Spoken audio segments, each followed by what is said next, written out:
This is Mayor Buckley on the best show ever, the Maryland Crabs Podcast. Live from a grungy kitchen table located in Annapolis, Maryland's scenic and historic capital, it's the Maryland Crabs Podcast. With each episode, your hosts, Tim Hamilton, John Frenay, and the occasional guest will dive in and pick apart the stuff that really matters most to you. We're too lazy to actually solve any of these problems, but we can definitely stir the pot. From schools, politics, parking in the fire lane, to those horrible people who drive BMWs. And here with this week's episode, live from the kitchen table, Tim Hamilton and John Frenay.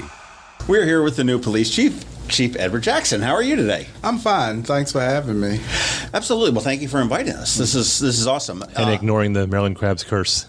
We were just saying this before we came on, that every chief we interview just kind of goes away. But you look like you are determined and you're going to stay. I'm determined to break that curse. What's the pin on your jacket? I like it. Fascinating. You got it's like a little cameo sort of thing. Yes, this is Dr. Ernest Everett Just. He was one of the first African-American, very prominent marine biologists. Huh. He studied cells, and he's the founder of my college fraternity. What fraternity were you? Omega Psi Phi. Oh, yeah. So Alpha Phi Alpha and Omega Psi Phi. They're the big African-American fraternities. Exactly. One of the 9 Greek-lettered African-American. Yeah, Rashern Baker was Omega Psi Phi, too. Right, we interviewed him, yeah. In fact, my fraternity was founded at Howard University. It's the first African-American Greek-lettered fraternity founded at a historically black college. All the other black-lettered Greek Greek-lettered fraternities were founded at predominantly white colleges, but my fraternity was the first one founded actually on a black or historically black college university, and the university was Howard University. And was he a founding member, or is it? Yeah, he was a founding member. Actually, he didn't graduate from an HBCU. We call them HBCUs, historically black college university. He actually graduated from Ivy League schools. He graduated from Brown University, I think Princeton, but he went to all Ivy League. Me too. I did. I graduated from all those. It was kind of an accomplishment, given 100 years ago, and I think that I wear these because I know it draws attention, and I enjoy talking about him. It jumped right out at me. Yeah, he had a profound effect on my life, and I try to pattern a lot of what I do after his legacy. So you have a marketing flair to you. I try to. Well, I mean, that goes with the job, because you're going to have to market this, right? Exactly. I think a chief has to be dynamic. You're the face of the department. Yeah, without and it's more than just law enforcement. I think the police chief should be a civic leader, and whatever jurisdiction he or she serves, I think that at least my vision is that when children see you, not necessarily a celebrity, but they should readily identify you and feel comfortable with approaching you, all citizens. Yeah. I mean, I think that's critical for any officer, but and certainly the chief, and to be approachable. But I mean, it's unfortunate that we live in a time where, the police tend to always come when there's a problem. Okay, whether you're in some sort of a crisis, I've got a medical issue, I've got a legal issue, or whatever it is. I mean, but it's disconcerting that people are afraid of the police, and or afraid, leery, questionable. Yeah, and it wasn't always like that. I mean, there's been, when you study policing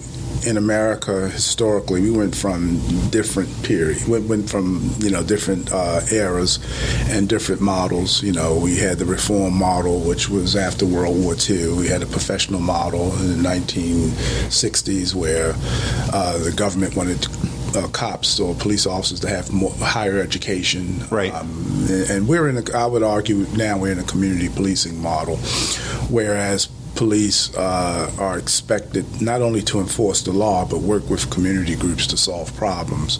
The expectations are high for policing in America right now, and I think the problem is, all the events, Trayvon Martin on 7 years ago, the Eric Garner in New York, and some of the other unfortunate in custody deaths primarily African American men at the hands of police departments across the country created this rift between the police department and the community, this distrust.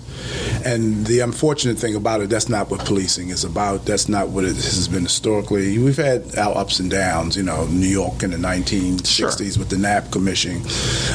Early at the 20th century, they were patronage jobs where police served at the pleasure of politicians. But I think the reform era in the 1950s through the 1970s was very important because it professionalized policing. And the template's already there. It should have never left. And I think we have an opportunity to bring that back.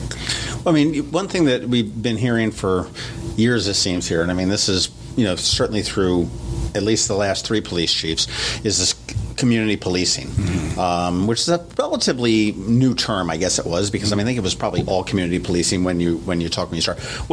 How do you feel community policing is when you now that you're leading the department? Yeah, it's community policing is not what people think it is on the surface. I'll start by saying this: you talk to some people in our own community, other cops, who resisted, some even resented, because they feel that it's soft on crime. And I don't care whether you come from a conservative mindset or a liberal mindset. Community policing, I think, is applicable to both, and that's okay. You can be conservative in your political views and still engage in community policing because it's about the people. It's putting people first. It's about public safety, community policing. And so community policing is crime. Let me say this. Let me backtrack and say this. Crime, my definition of crime as it relates to community policing, first you have to identify what causes crime. You have to be able to explain why crime occurs. And crime is a manifestation of social problems.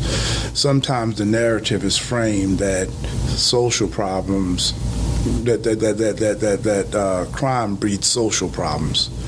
Hear what I'm saying. Some people say that crime breeds social problems. It's the other way around. Social problems breed crime. And an example, some communities, all in the same neighborhood sometimes, you can identify drug abuse, alcoholism, mental illness, inadequate education, lack of faith. And so when you have all those things operating in one neighborhood, why wouldn't you have crime? If you plant apple seeds, you don't expect the harvest to be oranges. So if you have all those destructive behaviors operating, why wouldn't you have crime? And so community policing is the ability of law enforcement officers who see it every day, have to apprehend some of the most dangerous people in society, have to deal with human misery, have to deal with social disorganization. They respond, they see it every day. And so what community policing is, what the chief has to understand is that the public expects us to come in and not solve those problems, because most cops are not sociologists and psychiatrists and economists and all those other things. But they understand. And so we are the ones that's supposed to take the lead and facilitate bringing everybody to the table who can help resolve those problems, if you will. Use that position as a platform, and that's my job as the chief, to say, hey, look, guys, if you want crime reduction, we can apprehend and arrest and bring offenders into the court and then turn it over to a judge and a jury to determine what course of action should be taken post-arrest. But if you want to eradicate crime, if you want to bring some semblance of peace and prosperity to your neighborhood, then you have to deal with the things that cause crime in the first place, because all we will do is continue to react to the behaviors that result from all those social problems. And that's community policing. Right. Well, I think that you come from Baltimore, and Baltimore is often held up in the media, especially right-leaning media, as the epitome of a failure of society, leadership, urban living. But Baltimore is a sprawlingly huge city where you have these neighborhoods that are isolated from wealthier neighborhoods, and that the crime is generally contained to those areas. But it's a complex situation, and I think every city and every municipality think that their situation is somehow unique. But I will go ahead and say that Annapolis is is somewhat unique for a few reasons. First is that we have a very high proportion of public housing when compared to cities our size, and that we're all on top of each other because we're geographically small. So when we talk about, I think we're dancing around it. Everyone does. When we talk about community policing and what have you, in the wealthier communities, let's say Ward 1, Murray Hill, they don't want crime, and they have lower crime in their areas, and they don't think about the police except in terms of keeping crime low in their particular sector. But when you're talking about public housing, it's a whole different situation because you do have a higher rate of crime for the reasons that you enumerated, is because it comes from the situations that people in which they find themselves. But the crime seems to be somewhat contained to those areas, which the rest of the city doesn't mind, because as long as it's kept in there, they don't have to see it, they don't have to deal with it. But it's not till like 20 years ago when we had the carjacking in Ward 1, when a white guy got carjacked and he was subsequently killed by the carjackers. They ran over him. There was a huge outcry, and he was on the front page of the paper for weeks, and because the deal was broken. The crime came outside of the projects, and people were very upset. So when we talk about community policing and we talk about distrust of the police, you're not talking about the white sections of town. It's more the African American, the public housing, and for the last 10 years, the Latino parts of town.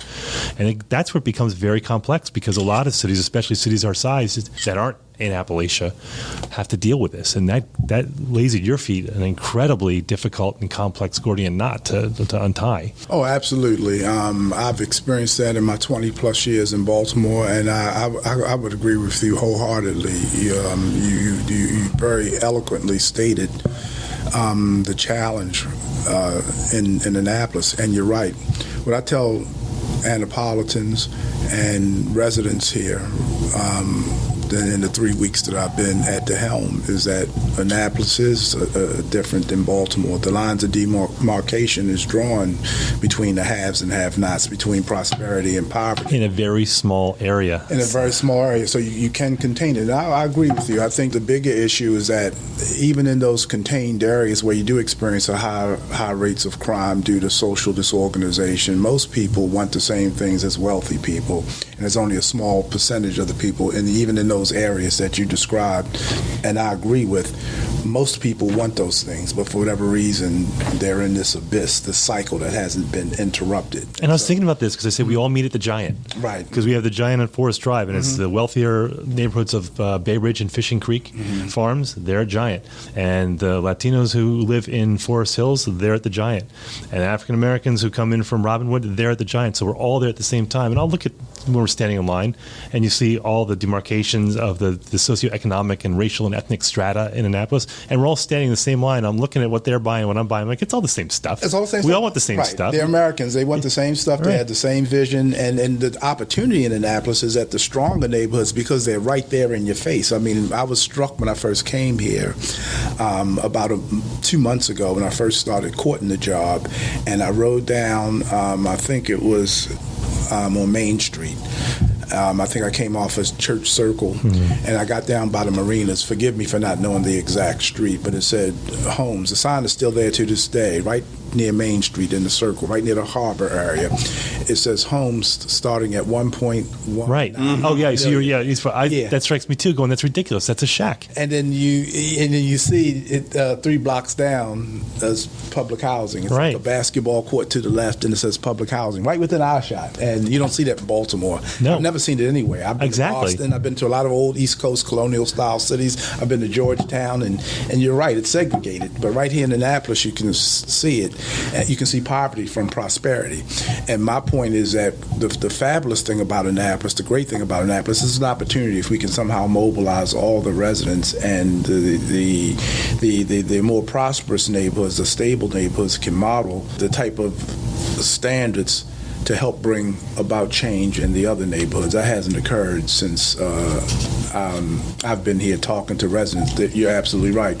Nice people. And I'm careful to say this too. I should add that some people like to vilify prosperity. You know what I mean? The haves, these rich, and that's wrong too. I mean, we have to celebrate prosperity. I think that's what the American dream is all about. My position as police chief, we just have to find a way to get the stronger neighborhoods to influence the lesser neighborhoods and somehow bring it together. Because, as Dr. King said, we all have to live together as brothers, or we better live together as brothers, or eventually perish together as fools. And then you made the point about the carjacking years ago when it happened to upper middle class white person, then that therein lies the outrage. But what should happen in a city like Annapolis, anytime somebody loses their life or a victim of a crime, regardless of what their lifestyle was, it's everybody's business in Annapolis, not just the people in Robinwood or Woodside Gardens or Harbor Courts or somewhere else where the residents are not as prosperous. It should be every Annapolis resident's concern. Well, and that's what the problem was when Trey the Kid got shot right at Cherry Grove. I mean, they probably told you if you go to the Eastport Forum, which we bring up often, but that is the most obvious place on Facebook. It shows you what the sentiment tends to be, and it's a good mix of white and black. And you have some good debates on there, you have some stupid debates on there. I mean, it's Facebook, in total. But when he was killed, before the details came out, it was just interesting how everyone went to, well, what did he do? What was he doing outside Bywater or Newtown 20? And that was the first place that everyone went. And you find out that no, he was caught in the crossfire. And it was tragic, but they would never do that when it was the guy who was tragically run over 20 years ago. There was never they going, well, what did he do? What did he did? And exactly. It's always that assumption. So you always have that underlying current. And I don't want to go as far as say racism, although that's probably what it is. But it's that categorization of the people's lot in the city, and there is that. These are the people up here that are the real Annapolitans, and everyone else we kind of tolerate. And sure, it just happens to be by race. If we were living in Western PA or West Virginia, it would be a class issue, right? Because that's mostly white. But here, it's all delineated by race and ethnicity. It's all delineated by race and ethnicity, and I think a lot of times people don't mean any harm. I think a lot of times it's stereotyping. The narrative has been framed. The face of crime in America has been African American males, but when you look at statistics, it tells a different story. It tells that all ethnic groups are responsible for crime in some form or fashion, and we kind of define crime as violence, strictly violence, and there's all forms of crime. But even violence, getting back to violence, all groups are responsible for violence. According to the federal government, first of all, most people kill within their race, and so and that's probably just proximity. It's proximity. That's right, exactly. Because most murders, the FBI. Yeah, I don't have to travel to kill someone. They're right here. Right. When I'm going to take you out. And believe it or not, most killings are not by strangers. They're by people you know. Well, my wife's come close, so yeah. And we're trained, very, very. It's unfortunate because, to your point, we put the face of poverty and violence in the black community, and so when those events occur, I've been doing this all my life. You look at statistics. You can go to any community, and if you look at it proportionately, you'll find that people use killing. They kill and commit most crimes at the same rate, based on their own community. Like you said, it's a crime of convenience. Most murders, as the FBI, they define it as expressive murder. If you look up that term, the FBI does most murders. Yeah, I never heard that. Yeah, most murders is expressive. In other words, expressive being that there's some interaction, some relationship between the assailant and the victim. It could be very intimate, like domestic violence. Business. Partners, business, but generally they're known.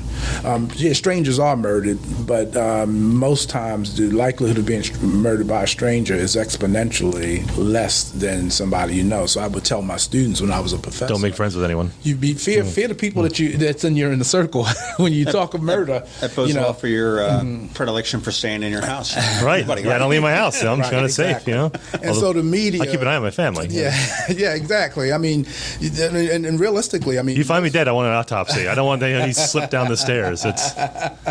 That's why in the old TV shows, when they find a person murdered, the first thing they ask two questions. If they find them in their home, they are asked if they're married, and if they're married, then the first person of interest is the significant other. Right. Yeah. Exactly. When they find people dead, why don't they put the white lines around them anymore? You notice that? In the 70s and 80s, you watch the TV shows, and they always had the white line on the ground, on the outline. Yeah, so much technology now, and we don't have to recreate things. I kind of like the dramatic white line thing. Video killed the white line. All right. It's so Humphrey Bogart, and the film noir, trench coats and fedora hats, and when people say those are the real police, when you had to process evidence by memory, and now we take pictures in real time with digital cameras. You don't have to wait for it to be developed. Well, I think it's fantastic. I mean, the county has done. I don't think the city has done any at this point. But some of these cold cases that are now being solved by all of the DNA and these people that are submitting their DNA to different databases and whatnot, I think it's just absolutely fantastic. It is. It's a huge tool in a cop's tool belt to solve a crime. Exactly, and that's the beauty, if you will, in police work. I tell people all the time, especially young people who want careers in law enforcement, it's not the profession that you would think it is. Nowadays, a cop has to know a little bit about sociology, has to know a little bit about chemistry. Profiling came out in the 80s, and DNA came out with the O.J. Simpson case. Exactly. Like all these things happened. These things happen. So a science background bodes you well. You can have a degree and you can study chemistry and make that very relevant to law enforcement. You can study, of course, biology and make it very relevant. Physics. They're solving stuff. I mean, it's multidisciplinary. It's kind of funny. Shepherd University. My daughter looked at there, and they told us they've got one of the only majors in crime scene photography, and it was somebody that was interested in criminal justice and absolutely loved photography, and she took all these internships with the FBI, and they put it on. And now the FBI and the CIA and all these people out of DC will go there and get these people to come for. And it's like merging this. I'm a creative person, but boy, I've got a really good eye to capture everything that needs to be captured for the analytic people that like you do. Exactly. You've been here a month on the job. Mm-hmm. You've been prowling around the neighborhoods for 2 months since they told you. But has that been enough time to get a feel for where your direction looks, whether it be within the department or within the community? Oh, absolutely. And I'm very careful to characterize this. It's enough time to get a snapshot of Annapolis, but I'm still learning. And so some of the things that I want my officers to do is to be more engaged with the community. And if my officers, when they listen to this, it's not a criticism, it's just an observation. Because some of them are very visible. I'm looking at one now, a supervisor who's very visible. That's Amy. That's Amy, yeah. It's others that are very visible, but I like to see more. I'm looking at the entire department from top to bottom. And as a matter of fact, I'm preparing a report for the mayor and the city manager. I've been spending the last 30 days assessing the department, see where it's at, how we respond, looking at everything, the diversity of it or lack thereof. It's a very diverse department. Let me put that on the record. It's more diverse than most places that I've been.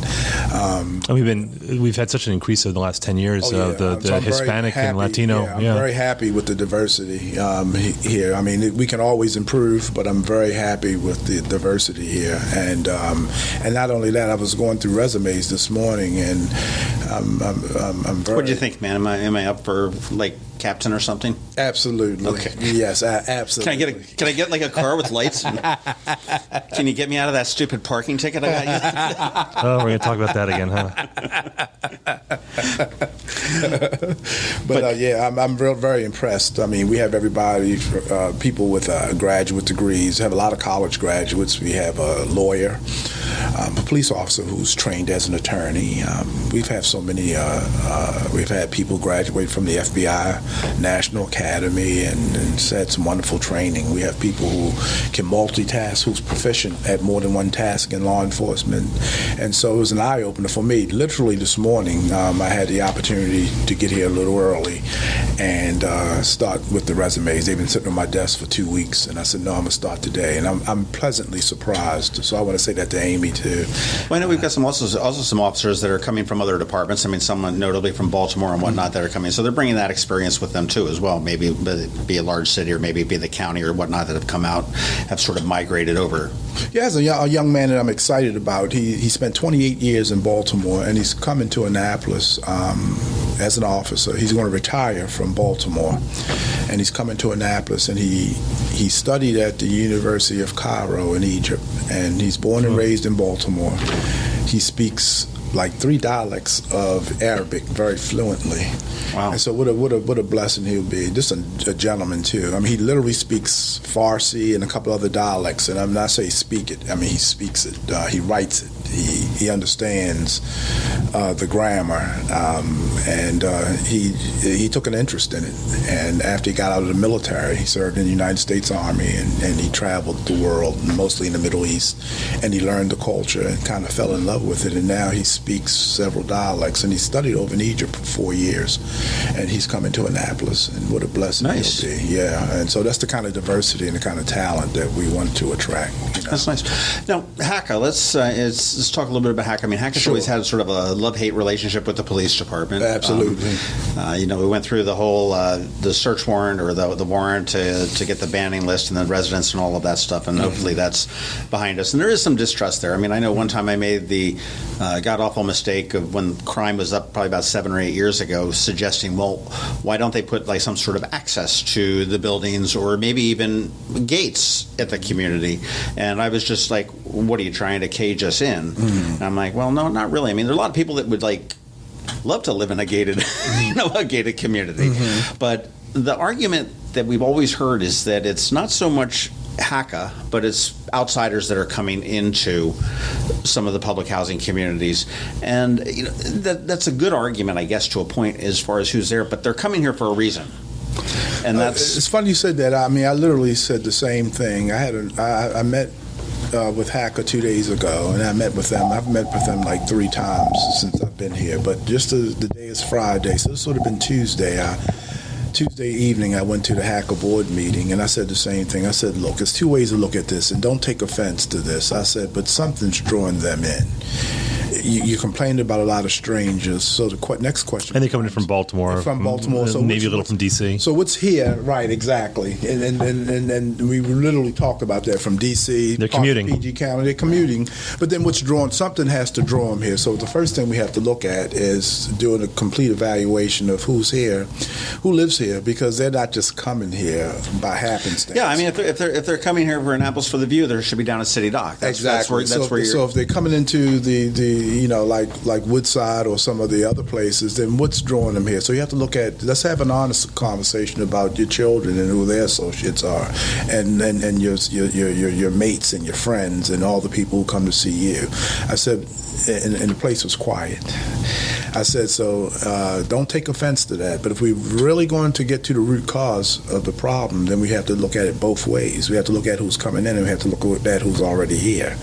And so, there's, we call it in Baltimore, we study contagions. When we looked at violence, we know that when we have one shooting, there's an expectation that there's going to be retaliation. So if we study it hard enough to a high degree of accuracy, we can pretty much predict where the next shooting is going to be just based on where the previous one, because of the culture. But you got to understand the culture. You have to understand gangs and subversive subgroups and whatever you want to call them, cliques.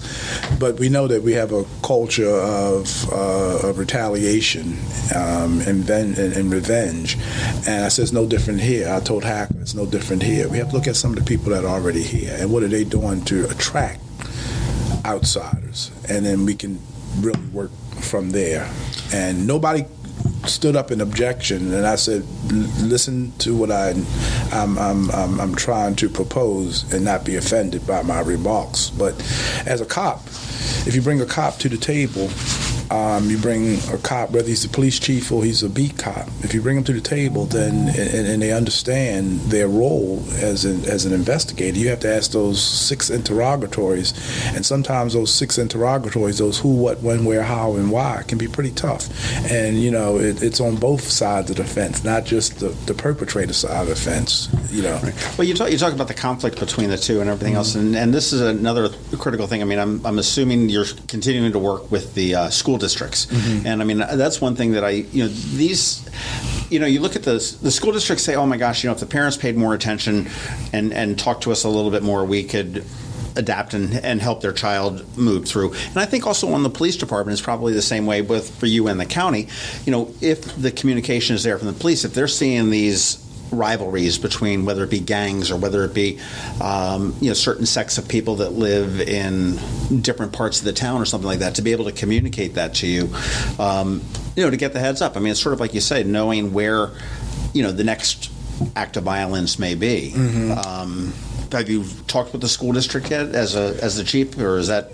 No, that's on my calendar. That's on the list. That's on the list. I have a long list, and school starts September 3rd for the most part. I mean, some schools start a little earlier, and I definitely will be meeting with the schools to talk to them about those kind of issues.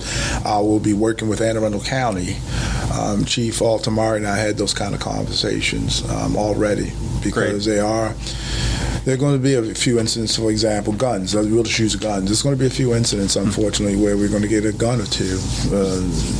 The chances are, it's a high probability before the school year ends next May 2020, we'll have gotten a gun or two from the schools, and it could go back from the city of Annapolis to other places in Anne Arundel County. So we want to make sure that we're on top of that we have no violence involving any means, but particularly handguns, because we know how fast and deadly and devastating they could be. And of course, all violence. I want to go on the record with saying that, but particularly handguns, because we know how devastating it can be. Easily ditched. Right. Exactly. Exactly. That's my point. Got a lot of water here and everything else. That's my point. So so we'll definitely be in the schools. Plus, as an educator, I like going into the schools to talk about public awareness. I plan on doing a lot of that myself, and not delegating that out. Going into schools, talking to administrators.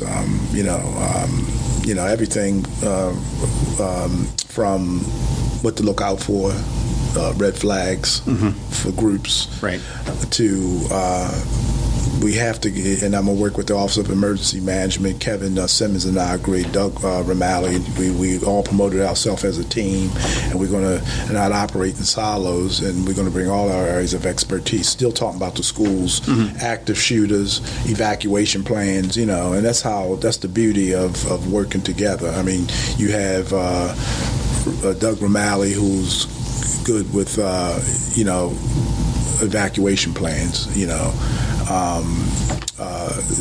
have Chief Simmons, who's also good with evacuation plans. But should we have something catastrophic, whether it's natural or man-made, he's good, especially around schools, to set up incident command,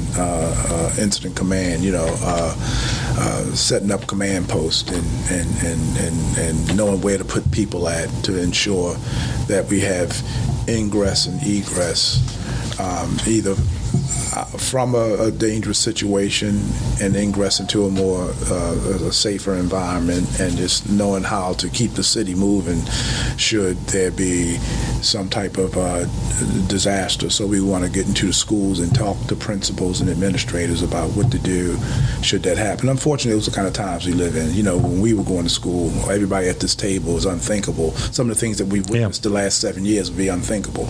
I can remember days when churches and schools were just totally off limit. I don't care what happened, the church or school would be refuge, because there were rules, there were lines. The most hardened criminals wouldn't go into schools or houses of worship, but those are off limits. They're blurred. Yeah. They're blurred now. Right, exactly. Well, I'll tell you what. I want to take a quick break, but when we come back, the one question I want to ask you is, what can we as a community do to help you do your job?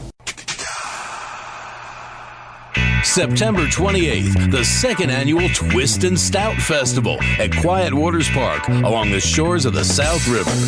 Twist and Stout, a Maryland wine, craft beer, food, and arts festival presented by the Anne Arundel County Department of Recreation and Parks along with the Maryland Wineries Association. Sample dozens of craft beers and Maryland wines. There's music all day starring the Groove Spot Band along with the Naptown Brass Band and Vertigo Red. Watch the Plein Air Painters and shop dozens of artisans, crafters, and food trucks. Tickets are on sale now at twistandstout.org. That's TWISTANDSTOUT.org. September 28th, Twist and Stout at Quiet Waters Park, noon till 6. Tickets at twistandstout.org.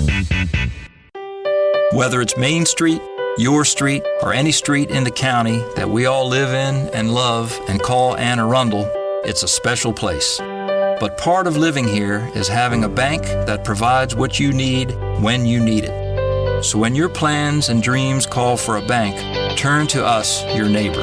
We're Severn Bank, supporting the community that supports us. I'm Alan Hyatt, chairman of Severn Bank, and it's our honor to be the bank that serves the people of Anne Arundel County.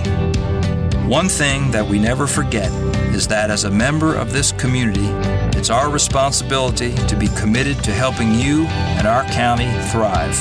Like you, we live here, we work here, and we play here. Severn Bank, we're here with you. Online at severnbank.com. Member FDIC, Equal Housing Lender. Severn Bank is a trade name used by Severn Savings Bank. We're back here with the top cop in Annapolis City now. This is Chief Ed Jackson, and I want to thank you for your time earlier. And we alluded to a question on the way back.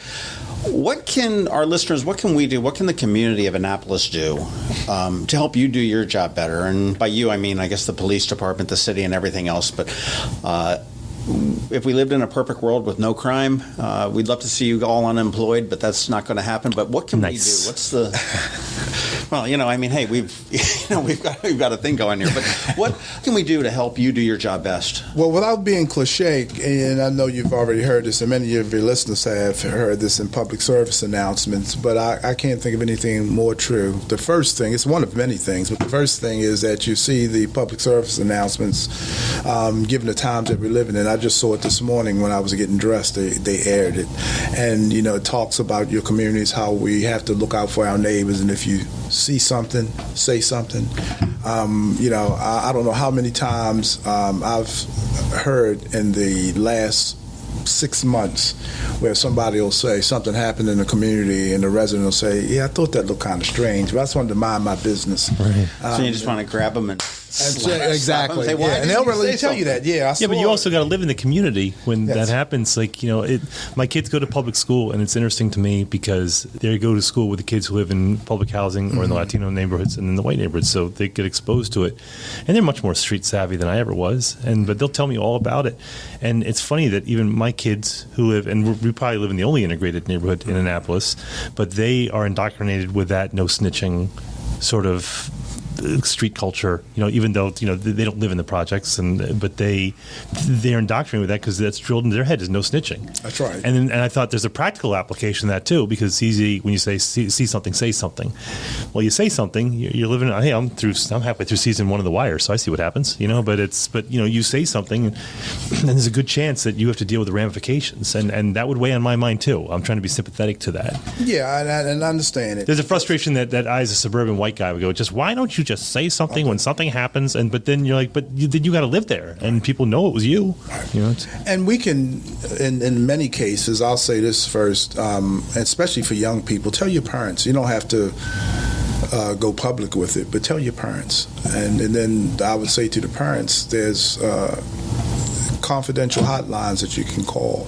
You can call a police station, and you don't have to identify yourself. That's important. It's important.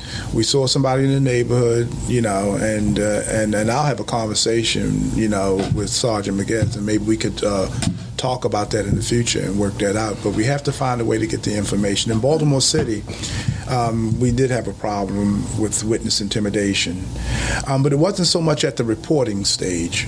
It was at the trial stage, and let me explain that. Under our system of government, under the Fifth Amendment to U.S. Constitution, the Fifth Amendment says you have a right to face your accuser. The adversarial system, that when you go into a court of law, whoever made an allegation, even witnesses, you eventually have to testify. And because everybody's entitled to a defense, you can cross-examine. So invariably, for the most part, you'll get to know who's testifying against you. And then we've had problems, during the course of a trial where witnesses all of a sudden had amnesia because it was revealed. I'm not even talking about that, even though that's a very valid and a very important discussion to have. But when you see things on the street, you see somebody that doesn't look right. You see a guy walking down, West Avenue in July, and it's 105 degrees out, and he has on a trench coat. And say something. it may be. So that's something. I mean, that could just be some goth kid wearing a. It could be one or two things. But that's something that you guys want to. We want to know roll about a car through and just maybe it might just be a drive-by saying, okay, I know exactly who he is and that's cool, or I may stop and ask him. It could be an eccentric person who's just likes to wear trench coats in July, or it could be somebody on the way to spray down. Sounds like a great name for a band. Yes, but they train flight attendants like this. That flight attendants, and they started with El Al, which is the Israeli airline. They've trained since the 70s flight attendants, and they use their manuals on how to do this. And they say if you just have a feeling when you're giving someone a drink and you just think that you don't want to make a scene or you don't want to profile, they said, but if anything you notice is important because there's a good chance that your brain is telling you something. And that's fair. I mean, using the trench coat analogy, if it's 105 degrees out and somebody has on a winter coat, it's not unreasonable, in my view, to think that either the person may just like to do that and they pose no harm, but the flip side of that, they could have an AK-47 and they get ready to go to a 4th of July parade to spray it down to make a statement. So it's better to err on the side of caution and then to have a tragedy occur and then let us know and then we can check it out. And then there's remedies if the person felt that they were unfairly treated, there's remedies. But I'll go on the record on air saying I'd rather you tell us about it and we deal with it than have to react to a tragedy later. Now you take the same guy in January and it's 10 degrees out, then you have a stronger argument if you have a trench coat on because we all have on outerwear, but in July it's different. So it's those kind of things. When you see something, say something. That's one of the first things I have to go on record. I think I'd be remiss as a police executive if I didn't put that out there first. And there's a whole lot of other things that the community to your question. I think also the community really needs to realize that this is not the Annapolis that it was. I mean, you look at some of the Ward 1. Anytime I get a chance to put a dig into Ward 1, I'll take it. Yeah, with the historic community and stuff like that, to say we don't want this because it's not historically accurate and everything else. Okay, we don't live in Annapolis that a lot of people have this. And you've said idealized vision.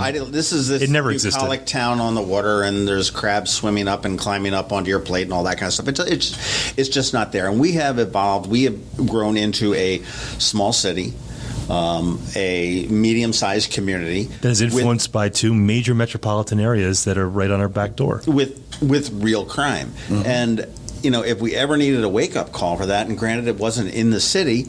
All you have to look is 888 Bestgate Road on June 28th of 2018. Absolutely. Mm-hmm. We're not immune to whatever type of crime. No community is, and that's another fallacy that somehow if your community is stable, if you have a median income that exceeds the poverty line, if you have a high level of education and you're immune to some of the other events that occur, tragic events that occur in other communities. Nobody's immune. I like to talk to groups, which I plan to do, is to identify, when terrorists they look at soft targets, and it's the difference between a soft target and a hard target. A hard target is the place they see that's obviously has a lot of security, has barriers, the very structure of it. It's like going down Route 175. You can tell the difference between a maximum security prison versus a medium versus minimum just by its structure. It's the same thing that when people want to wreak havoc, whoever they are, they look for soft targets. A soft target is a park. Sure. That has, just a simple park, and they look at families on a picnic on a nice summer day. No police around, no security, just trees and the beauty, of the area that they're in. No security, just a park. Parks are soft targets for the most part, and so they look for soft targets to attack. So we have to educate and go out into the community, and that's something else I plan on doing. Is to go out into the community and say, look, we have to check in every now and again. All communities, we have to check in. Not just. I plan on going to the condos if they'll have me to talk about their issues, and we have to look out for, just like I plan on going to Woodside and working with them to try to minimize and eradicate some of the violence and crime in their areas. So getting back to I thought it was a compelling question: what can residents do? Because that's at the key of it. I can only be successful if I have the right relationships with everybody in Annapolis. It can't be certain groups. I mean, I don't have a problem with going on the record saying that as a police, especially community policing, I have to spend probably more time in communities that need public safety, that have issues that other communities don't have. But I don't want to neglect one community. I don't want anybody to tell the mayor or the city manager or tell you guys in an interview that the Annapolis Police Department, under the leadership of Ed Jackson, only caters to certain communities. I'm everybody's police chief. Well, I think because we talk in code in town. So when people talk about we need a police chief who's more in tune with the needs of the minority communities, what they mean is there's crime in there that we want to take care of, and the white neighborhoods they're fine. Just they want you to take care of that, and we're very delicate about it. But I mean, I think if you live in public housing, I've seen two attitudes, and there's nothing new to this. I saw this when I grew up outside D.C. in the 80s, and this was the same thing: is that if the police are there, they're an occupying force, right, and they resent that. That's right. If the police are not there, they say you're neglecting our community. So you can't win for losing. You can't win for losing, and engagement is the key. And engagement is the key. I've seen it here. I've seen officers who can walk up at. I went to a backpack giveaway this weekend, and I had a good time. I ended up staying a lot longer than I planned, and the mayor came. Did you get a free dinner out of it?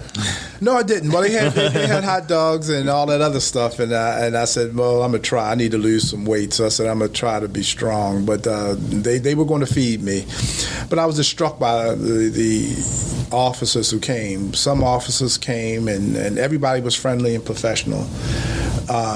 And stopped by and said, "How you doing, Chief?" And they got in the car and drove away. But other officers actually knew people. They hugged people. They had relationships. They ran over to the kid and says, "Last year you got a," and this is the true story. The officer said, "Last year you got a C+. I'm expecting a B."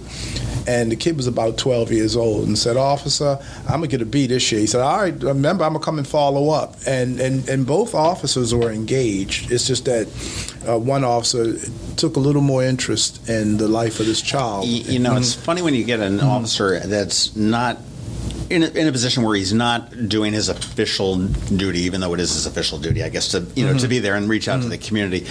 Right now, the Baltimore Sun is hunting down a video that surfaced on Twitter, and there was a Baltimore City police officer at some community event, and there was a woman that was talking with him, turned around, and she got into this twerk dance, and he's sitting there laughing and whatnot. I mean, he didn't touch her, he didn't grab her, there was nothing untoward to it. I mean, there's this woman just like, hey, let me goof on the cop, maybe, I don't know what it was, but everybody was sort of smiling in this, and then, she stopped and off they went, and, they sort of had a good laugh about it, but the Sun is sitting there trying to hunt that down to find out what that is. Is this untoward? I'm like, no, I mean, if you see the viral videos of the cops going in and shooting hoops in Annapolis. They always call it another police shooting, and it's the guy bearing it from beyond the 30. I saw a video like that, and it was a fabulous video. A former decent guy who was a pro prospect, and you guys may have seen it. I saw it. I did see it. Yeah, police officer. Yeah, he played college basketball, and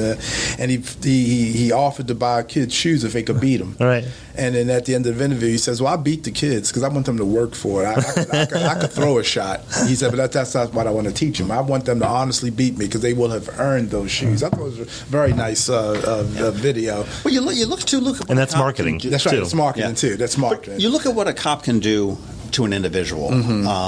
On the good thing. I mean, okay, we've got the Annapolis Police Foundation, which is giving out the scholarships. Okay, you've got the Papa John's thing where you can get cheap pizza, and that goes into that and everything else. I was talking to T.J. Smith, who was with Baltimore City and also Anne Arundel County. He said that he got a call, what was it? It was like 15 years later from some kid that he used to play cat and mouse with that he had arrested. And he said, "Hey, I just want to thank you." He says it just totally made his day. I mean, here's this guy out of the blue. He'd locked him up countless times, always got out. And he said at one point there was a light bulb that went off, and it was because this cop cared about him. That's right. That's right. And that's not to say you get off. I mean, no, if you I say do the crime, you got to do the time. But I mean, there are ramifications for every action that you do. That's right. It's a beautiful thing when you can sit there and see officers taking a whole holistic approach, I guess, with the police. And I know Gavin Buckley, the mayor, has talked about the public safety team.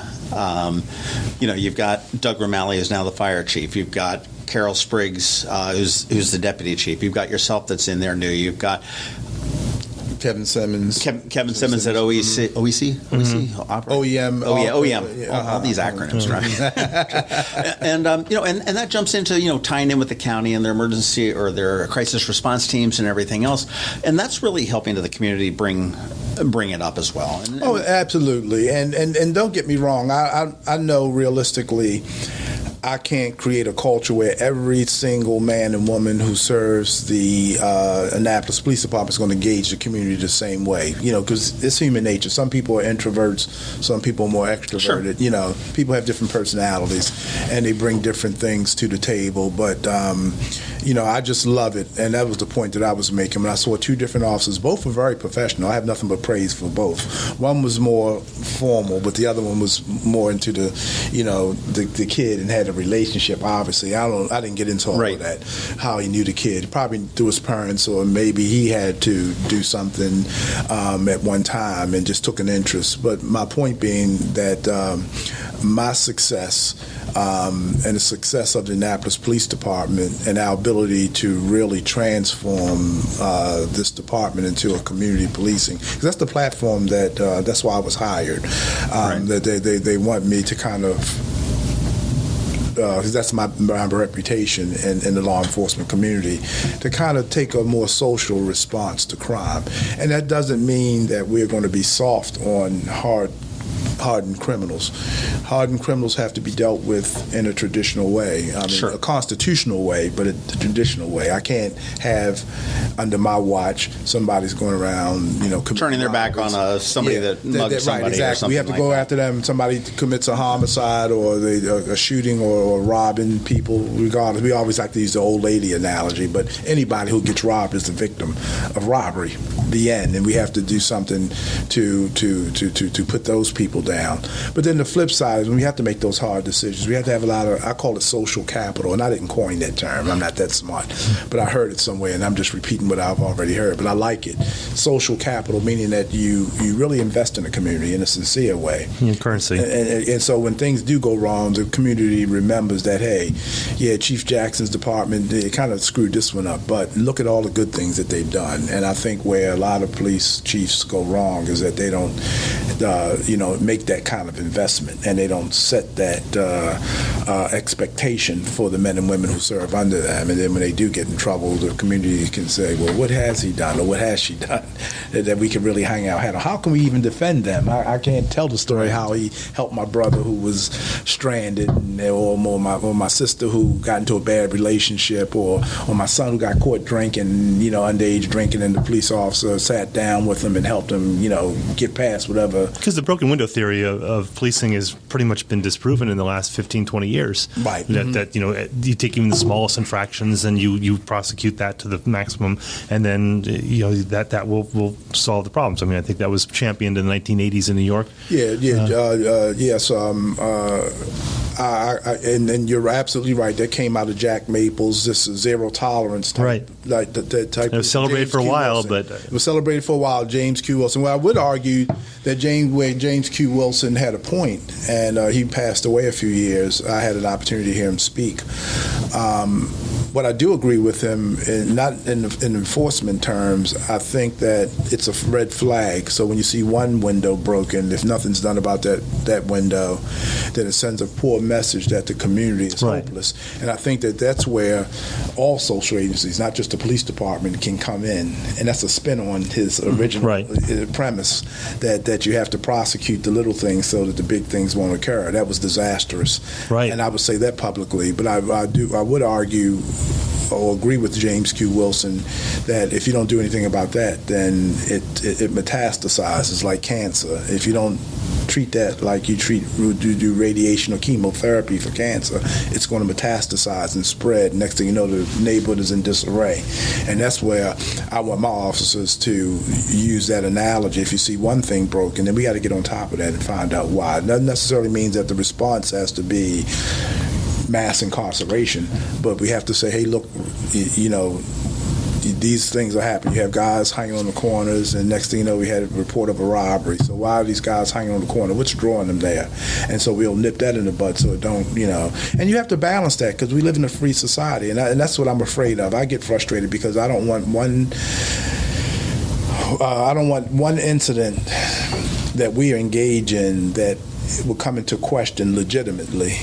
To question our ability to still provide public safety and compromise our democracy, the blood that was shed. I mean, I don't mean to get emotional or even get, super sensitive, but I think what's the matter with American policing, you have some people, they don't come out and state it directly, but they, in frustration or absence of a real crime plan, they want to take away civil liberties.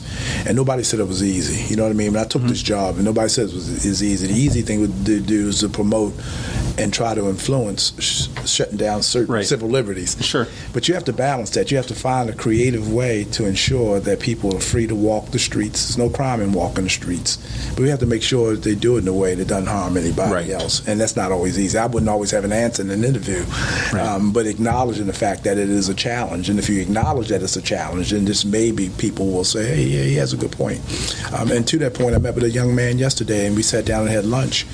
And he no police experience, and he came up with some great ideas. I mean, some really great ideas that I would have never thought of. And so I told him that I have to have him here in the very near future. And before I forget, and we have to have this conversation again. And he was delighted. He was empowered. And, that's great. And it's a nice story. This was just yesterday, less than 24 hours ago. Well, there's a lot of gray area when it comes to civil liberties. That's something that interests me. I was raised Irish Catholic, so I've got a lot of friends and relatives who are cops. And one of my best friends is a cop in the district, and he's on a special task force. And he and I get into some great debates about this. For example, the Supreme Court ruling 2 years ago about the cell phone, that you can't go into a cell phone. You need a separate warrant because it's not a pack of cigarettes. It's a portal into everything. And it's privacy. Right. So that's something where I'm like, no, absolutely. And he's got that going. He's going, okay, suburban guy. But I'm talking, I'm on the street. I'm with these people. You're taking away a tool for me to do my job. And so there's that push and pull where I'm like, yeah, but it's a civil liberty issue. And he says, but it's also a tool to do my job to keep everyone safe. And that's where it gets really tricky. There's a bunch of guys on the corner. Do they have a right to be on the corner? Yes. But as a cop, something's going on, and it's we don't live in that academia world where you're saying, all right, they have a right to be there.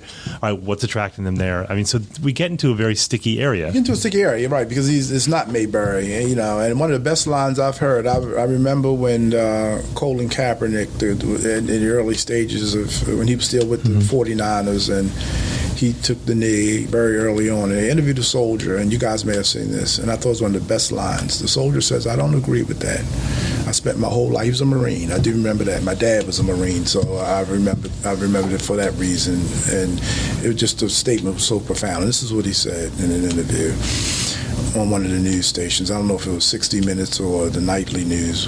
I watch a lot of Lester Holt and Brian Williams, NBC. But he said this, he said, I don't agree with not respecting the flag or standing down or the desecration of the flag and all those other things. He said, but what I do recognize is that I fought and was willing to die for him to have the freedom to do that. To do it right.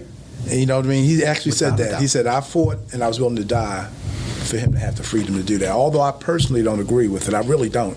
Right. But I fought for him. And I think that makes the point, that because that's something else that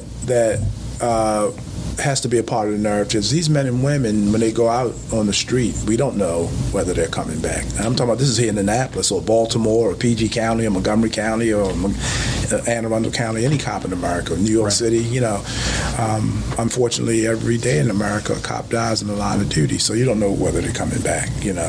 And so many of them are willing to do the same thing as soldiers. They're willing to die to make sure that people who may not have anything to do with victimization, never been victimized a day in their life, don't know whether they would have been victimized, had a cop not turned the corner. Right. You understand what I'm saying? Exactly. I mean, it's just people now, I'm convinced, that walked the street and had that cop not turn that corner at that particular time. Yeah. Fate, they call it, may have been a victim. They never know it. They're oblivious to it, Right. you know. And so that's the challenge that I want my officers to recognize academically or intellectually what the issues are. We have to find every day we put on that uniform and put on that badge, because we took an oath. We took an oath to defend the Constitution, and that's the entire Constitution, the preamble, the articles, and all 27 amendments. Right. We took an oath to defend that and uphold that, and it's not always easy. You know, if we could violate rights, then to make the job very easy. But the good cop understands his or her role, that they took an oath to protect civil liberties, while at the same time providing public safety. And trying to balance that can be very complex. As you say. Don't envy you. Well, I'll tell you, as we wrap up, real quick question. We got two cops on the microphones here. Chief, in the line of duty, have you ever had to fire your gun? Never. That's what I think. Sergeant Miguez. Never. Oh, I had to, unfortunately, a deer got struck on Forest Drive. We have this happen I hate deer. occasionally. He's asking for it. And so was injured so badly that, yes, I had to discharge my firearms I would say several times. wildlife is exempt from that. Exempt? Okay, then no. I'm talking about, and that's what I've heard from most And I cops. confirm it wasn't Bambi. I promise. That's right. That's what I've heard. That most cops don't. And believe it or not, that's, if you look at, it's 500,000 cops in America estimated. You know, around 520,000 police officers. Probably 80% have never fired their weapon. I can tell you a true story. A friend of mine who's still around, he's a wonderful man. The first day out of the academy, very first day, I got assigned to Northeast Baltimore, Hamilton area. I walked the footpost in a very stable neighborhood. He went to the Western District. He was patrolling Emerson Avenue. Same pay, same benefits, same academy class. The very first day out of the academy, he got shot at and had to return fire and shoot a guy. Oh, man. First day out of the academy. And he was like, I don't know if I want this job. He later on had a successful career. The guy did survive. I think he paralyzed him, but he did survive. It wasn't a homicide. But the first day out of the academy, he had to shoot. I went 20 years and never had to withdraw my gun. So it's fate. Yeah. It's sort of like the guys at the Naval Academy here after the first day of I-Day. You probably got 30% of them going, the hell was I thinking? Yeah, exactly. The hell did I get into? Exactly. Maybe the fire department was the way to go. Exactly. I mean, it's this fate. I mean, we have a guy who served here. He's still serving here. He's getting ready to retire, and he was a Philadelphia police officer, and he got shot in Philadelphia. And it shook him up in his family so bad he became a cop in Baltimore because he wanted to be safer. And then on Pennsylvania Avenue, he got shot. The same officer got shot again. So it's what's the word that we use? Fortuity in law enforcement. It's the luck of the draw. Does he have a tough time getting partners? Yeah, right. Yes. I mean, you're right. And he retired from Baltimore. He actually served here for a little while, but he got shot in he wore Medal of Valor from two different jurisdictions. So I've never been hurt. I've never had to discharge my weapon. And how many years were you in Baltimore as a cop? 22 years. 22, wow. And then half of that I worked the streets, and I was thrown down a flight of steps. I've been bit. I've gotten to several fights, but it never resulted in me having to use deadly force. Fantastic. So I'm very proud of that, as a matter of fact. Chief Ed Jackson, the Chief of Police for Annapolis City. I appreciate your time. Sergeant Miguez down here keeping us straight. I appreciate you. And great getting to know you, and the best of luck, and looking for great things out of the police department in the years to come. Thank you, and thank you for the opportunity. I enjoyed it. Thank you very much. All right, can I hold your gun? I don't think the mayor would. They never let me hold their gun. This has been the Maryland Crabs Podcast with Tim Hamilton and John Fernay. Sure to follow them in all the regular places, Facebook, Twitter, YouTube, and online at themarylandcrabs.com. Take a moment to rate us on iTunes. Now, get the hell out of my kitchen. Seriously, go! You're still here? It's over. Go home.